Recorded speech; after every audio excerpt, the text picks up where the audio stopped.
Today I'd like to read for you a short section of the writing of Friedrich Nietzsche. From this, it's a collection of his selected writings, Hammer of the Gods, which I purchased at Forbidden Books in Dallas, Texas more than 20 years ago. Rest in peace. Chapter 1. Dead God. The Madman. Have you not heard the story of the madman who lit up a lantern in the radiant hours of morning, ran into the marketplace and cried out, "I seek God! I seek God!" Since many of the people who did not believe in God were gathered there, he provoked a great deal of laughter. "Is he lost?" asked one. "Has he lost his way like a child?" asked another. "Is he hiding? Is he afraid of us? Has he departed on a long voyage, or has he emigrated?" Thus they howled and laughed. The madman leapt into their midst, piercing them with his stare. "Where has God gone?" he cried out. "I will tell you. We have killed him. You and I have killed him. We are all his murderers. But how could we have done this? How did we manage to drink away the ocean? Who gave us the sponge with which we wiped away the horizon? To where is it moving now?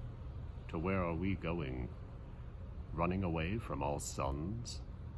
Are we not continually plunging down, backwards, sidewards, forwards, in all directions?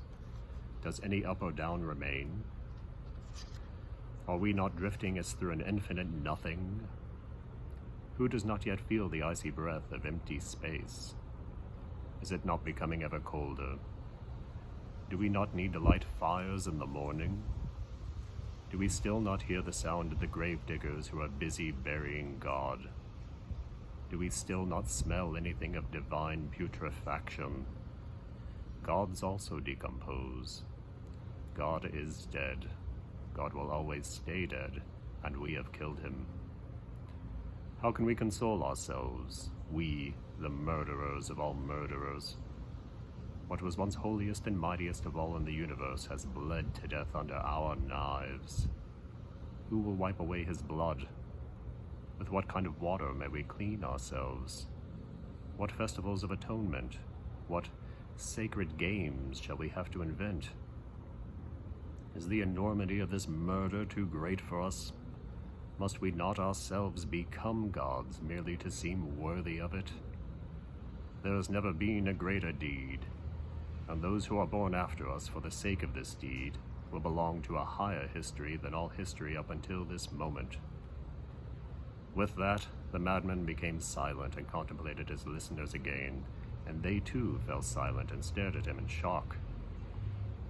At last he hurled his lantern to the ground, smashed it into pieces, and walked away. Then he said, "I have come too early. My time has not yet come. This monumental event is still to come. It still wanders. It is yet to reach the ears of men. Thunder and lightning need time to strike. The light from the stars needs time to reach the earth. Deeds, though long since done, still need time to be seen and heard.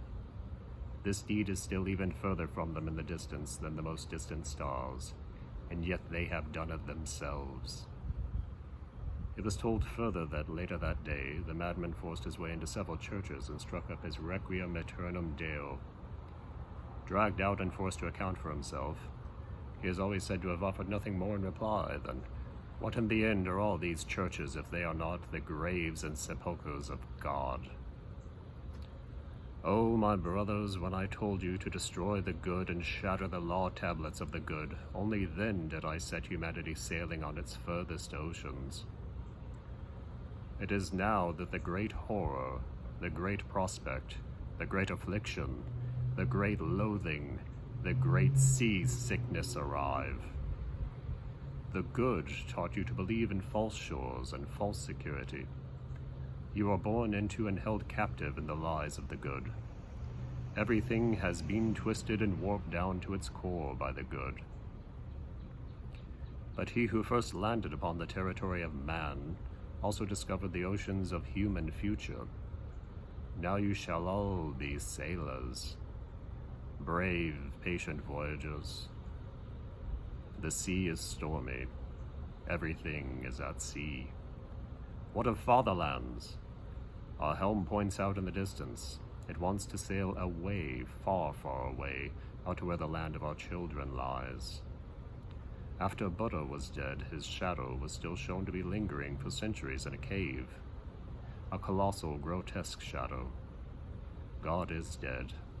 But knowing the ways of men, there may still exist caves in which his shadow will be exhibited for thousands of years, and we still have to eradicate his shadow too.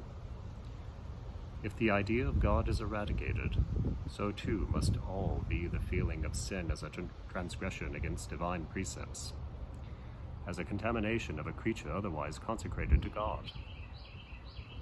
What remains after this has gone is probably very closely entwined and related to the fear of punishment by secular justice, or fear of men's disdain.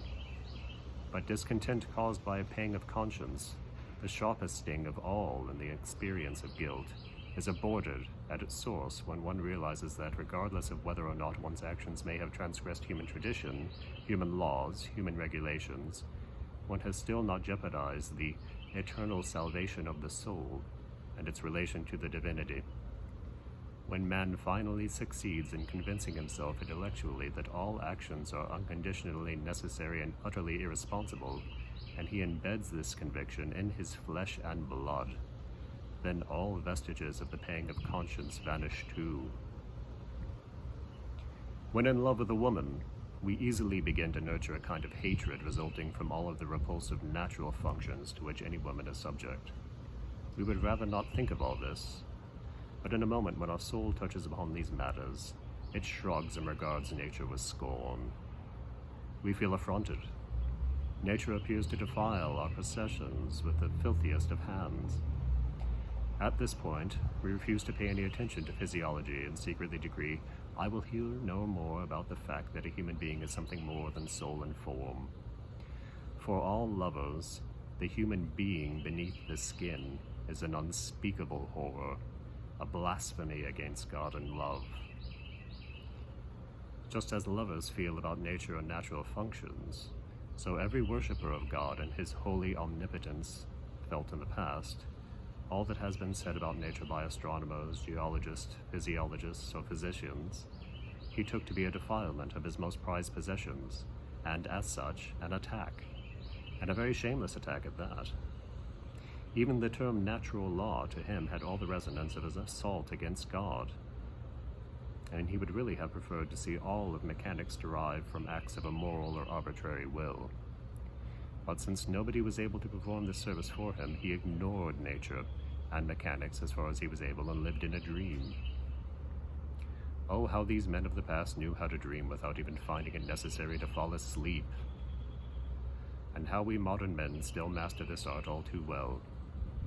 It is sufficient to love, to hate, to desire, to merely feel, and straightway the spirit and power of the dream overcomes us, and coldly, scornful of all hazards, we scale the most dangerous paths to reach the roofs and spires of fantasy, without any sense of vertigo, as if we were born to climb, we modern sleepwalkers, we artists.